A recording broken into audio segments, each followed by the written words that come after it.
আমি কঞ্চেটা।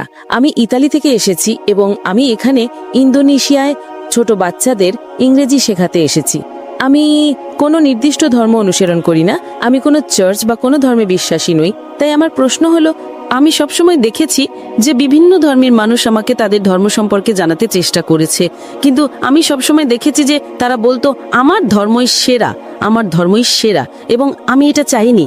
তাই আমি কোনো ধর্ম অনুসরণ না করার সিদ্ধান্ত নিয়েছি, কারণ আমি বিশ্বাস করি যে ধর্ম ছাড়াও আমি একজন ভালো মানুষ হতে পারি। আমার শৃঙ্খলা আছে, আমি অন্যের ভালো করতে পারি, কারোর ক্ষতি না করে একটা সুন্দর জীবনযাপন করতে পারি, কোনো কঠোর নিয়ম না মেনে। বোন, আপনি ইংরেজি ভাষার শিক্ষিকা তাই না? শুধু এখানে ইন্দোনেশিয়া একটা অভিজ্ঞতার জন্য। ইন্দোনেশিয়ায় এখন আমি যখন ইংরেজি বর্ণমালা শিখেছি, আমি জানি তার ক্রম হলো ABCD। না না না না, BAZYD। আপনি কি না মানবেন? না। কেন? আপনি তো বলবেন আমি সঠিক। এটা ঠিক না ভুল? ABCD ছাড়া কি ইংরেজি শেখার অন্য কোনো উপায় আছে? কারণ আপনি জানেন এর একটাই উপায়, শুধু একটাই। আপনি বলতে পারেন না ZADPL? আপনি কি বলতে পারেন? যদি 10 জন লোক এসে আপনাকে বলে চলুন ইংরেজিতে বর্ণমালা শিখি ZYAL, আপনি কি রাজি হবেন? আপনি কি বলবেন আমি সঠিক কিনা? কেন? কিন্তু আমি কি করে জানবো যে একজন অধার্মিক পটভূমি থেকে আসা মানুষ আপনার পথটাই সঠিক পথ? আপনি খুব ভালো ইংরেজি জানেন তাই না? আপনি আপনার ইংরেজি গান নিয়ে আত্মবিশ্বাসী। হ্যাঁ। আপনি কি 100% নিশ্চিত? আমি ইংরেজিতে পারদর্শী, কিন্তু আমার মাতৃভাষা ইতালিয়ান। কিন্তু আপনি জানেন যে ইংরেজি মানে ABCD, অন্য কোনো পথ নেই তাই না? 100% নিশ্চিত, কারণ আপনি ইংরেজি জানেন, আপনি ইংরেজিতে একজন বিশেষজ্ঞ। আপনি ইতালিয়ানও আরো ভালো বিশেষজ্ঞ হতে পারেন, কিন্তু আপনি ইংরেজিতে বিশেষজ্ঞ তাই না? ঠিক তেমনি ভাবে বোন, আমার পদ্ধতি ভিন্ন। আমি বলি আপনি আমাকে ইসলামের চেয়ে ভালো কোনো ধর্ম দেখান, আমি আজই তা গ্রহণ করব, কারণ আমি তুলনামূলক ধর্মতত্ত্বের একজন বিশেষজ্ঞ। আমি খ্রিস্টান ধর্ম, হিন্দু ধর্ম, বৌদ্ধ ধর্ম, ইসলাম, শিখ ধর্ম, পার্সি ধর্ম এবং আরো অনেক ধর্ম নিয়ে পড়াশোনা করেছি। তাই এখন আমি তুলনামূলক ধর্মতত্ত্বের একজন বিশেষজ্ঞ। আমি বলছি আপনি আমাকে এর চেয়ে ভালো কোনো ধর্ম দেখান, আমি আজই তা গ্রহণ করব। কিন্তু ধর্মহীনতা সম্পর্কে আপনার কি মত? ঠিক আছে, আপনি আমাকে ধর্মহীনতাকে ইসলামের চেয়ে ভালো প্রমাণ করে দেখান, আমি মেনে নেব যে কোনো কিছু। আপনি নাস্তিকতাকে ইসলামের চেয়ে ভালো দেখান, আমি মেনে নেব। কমিউনিজম, সমাজতন্ত্র, যা খুশি ইসলামের চেয়ে ভালো প্রমাণ করুন, আমি গ্রহণ করব যে কোনো কিছু। রাজনীতি বা অরাজনীতিক, আমাকে এর চেয়ে ভালো কিছু দেখান। কোরআনের চেয়ে ভালো কোনো নির্দেশনা গ্রন্থ, আমি তা গ্রহণ করব। না, পলিটিক্স নয়, যে কোনো কিছু, রাজনীতি হোক বা না হোক, আমাকে এর চেয়ে ভালো কিছু দেখান। কোরআনের চেয়ে ভালো কোনো পথ প্রদর্শক গ্রন্থ দেখান, আমি তা গ্রহণ করব। আমি অন্যদের মতো নই, আমি ভিন্ন, কারণ আমি তুলনামূলক ধর্মতত্ত্বের একজন বিশেষজ্ঞ। আপনি কি আমার কথা বুঝতে পারছেন বোন? আপনি শুধু ইংরেজি এবং ইটালিয়ান ভাষায় বিশেষজ্ঞ, আর আমি তুলনামূলক ধর্মতত্ত্বে বিশেষজ্ঞ। এটা আমার বিশেষজ্ঞত্ব। তাহলে আমার কি এটা বলার অধিকার আছে কি না? কিন্তু ধর্ম ছাড়া একটা জীবন সম্পর্কে আপনার কি মত? হ্যাঁ, আমি জানি এটা একটা বিতর্কিত প্রশ্ন, কিন্তু আমি জানতে চাই। আমি আমার জীবনকে এইভাবেই দেখি। ধর্ম ছাড়া জীবন হলো রাডার ছাড়া সমুদ্রে পাড়ি দেওয়া। আপনি জানেন, আপনি রাডার ছাড়া সমুদ্রে নৌকা চালাচ্ছেন, কোনো জিপিএস নেই, স্যাটেলাইট নেই, আর আপনি নৌকা নিয়ে বসে চলেছেন যে কোনো দিকে। আপনি কি উত্তরটা পেয়েছেন? আমি বুঝতে পারছি। হ্যাঁ, আপনি বুঝতে পারছেন। তাই এখন আপনাকে আপনার রাডার বেছে নিতে হবে। আমাকে একটা ধর্ম বেছে নিতে হবে? আপনাকে বেস্ট পথ প্রদর্শক বেছে নিতে হবে। ধরেন ধরেন আপনি অসুস্থ, আপনাকে ডাক্তারের কাছে যেতে হবে তাই না? নাকি আপনি বলবেন না না আমি নিজেই চিকিৎসা শিখে নেব? আপনি কি তা করতে পারবেন? হ্যাঁ, আপনি গুগল করে কিছু উত্তর পেতে পারেন, কিন্তু সব উত্তর কি পাবেন? Chat GPT? চ্যাট জিপিটি কি আপনার অপারেশন করবে? যদি আপনি চ্যাট জিপিটিকে জিজ্ঞেস করেন আপনার হার্টের সমস্যা হয়, না না না না, সে উত্তর দেবে একজন ডক্টর কাছে যান।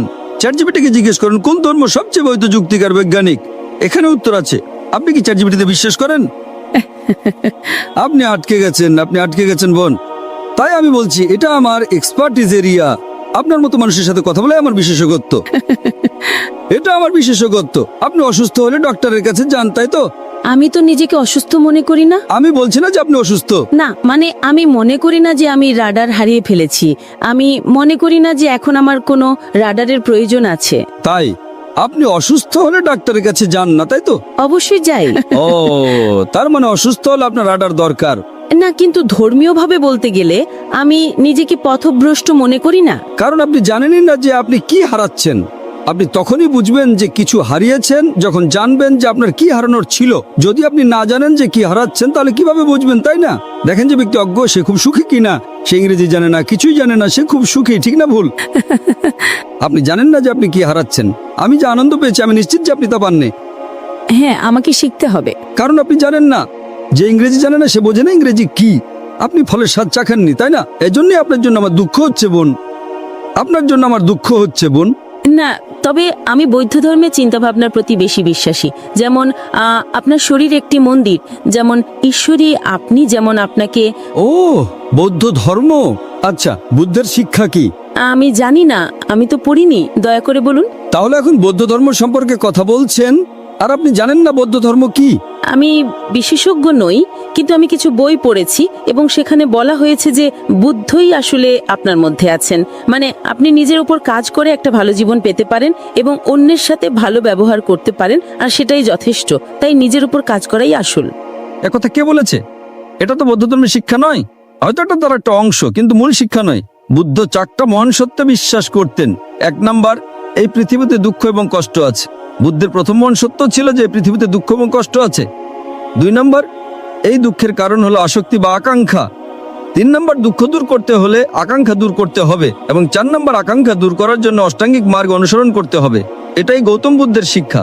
আপনি কি ইসলামের কোনো বই পড়েছেন? না, আপনি কি কোরআন পড়েছেন? আমি পড়বো। আচ্ছা, আপনি কি আমার জন্য একটা কাজ করতে পারেন? আপনি কি কোরআনের ইংরেজি অনুবাদটা পড়ছেন না কেন? দয়া করে একটা খোলা মন নিয়ে কোরআনের ইংরেজি অনুবাদটা পড়ুন। হ্যাঁ, খোলা মন নিয়েই পড়বো। কোনো রাডার ছাড়াই পড়েন, সমস্যা নেই। একটা খোলা মন নিয়ে পড়েন। পারলে ভুল খোঁজার চেষ্টা করেন, কোনো সমস্যা নেই। আপনি যত বেশি ভুল বের করার চেষ্টা করবেন আমি তত খুশি হব। যখন আপনি কোরআন পড়বেন তখন একটা বিশ্লেষণী মন নিয়ে পড়বেন। কোরআনে ভুল খুঁজে বের করার চেষ্টা করেন, কোনো সমস্যা নেই। কোরআন নিজেই চ্যালেঞ্জ করে যে এর মধ্যে কোনো ভুল বের করা সম্ভব নয়। তাই আপনি ভুল খোঁজার চেষ্টা করেন। হয়তো আপনার কিছু ভুল মনে হতে পারে, তখন আপনি আমাকে জিজ্ঞেস করতে পারেন, আর আমি আপনাকে বলবো সেটা ভুল কিনা। কারণ এটাই আমার এক্সপার্টিজের জায়গা। তাই আপনি যে ভাষায় বোঝেন সেই ভাষায় কোরআন পড়ুন, ইটালীয় বা ইংরেজি। ইংরেজি ভালো হবে। আমি আপনাকে আব্দুল্লাহ ইউসুফ আলীর অনুবাদটা পড়তে অনুরোধ করছি। আমি আয়োজকদের অনুরোধ করব যদি তারা বোনকে একটা কপি ঘম্পি দিতে পারেন। আপনি কি এতে সই করে দেবেন? ইনশাআল্লাহ আমি সাইন করে দেব। ধন্যবাদ। অনুষ্ঠানের শেষে আমি আয়োজকদের অনুরোধ করব যদি আব্দুল্লাহ ইউসুফ আলীর ইংরেজি অনুবাদটা পাওয়া যায়। ইনশাআল্লাহ যদি না পাওয়া যায় আপনি আপনার ঠিকানা ভলেন্টিয়ারদের কাছে দিয়ে যেতে পারেন, আমরা পাঠিয়ে দেব। যদি এখন পাওয়া যায় আমরা এখনই আপনাকে দেবো ইনশাআল্লাহ। ঠিক আছে বোন, আপনি এটা পড়ুন এবং আমি আল্লাহর কাছে প্রার্থনা করি যেন তিনি আপনাকে সঠিক পথ দেখান। আপনাকে অনেক ধন্যবাদ। আপনাকে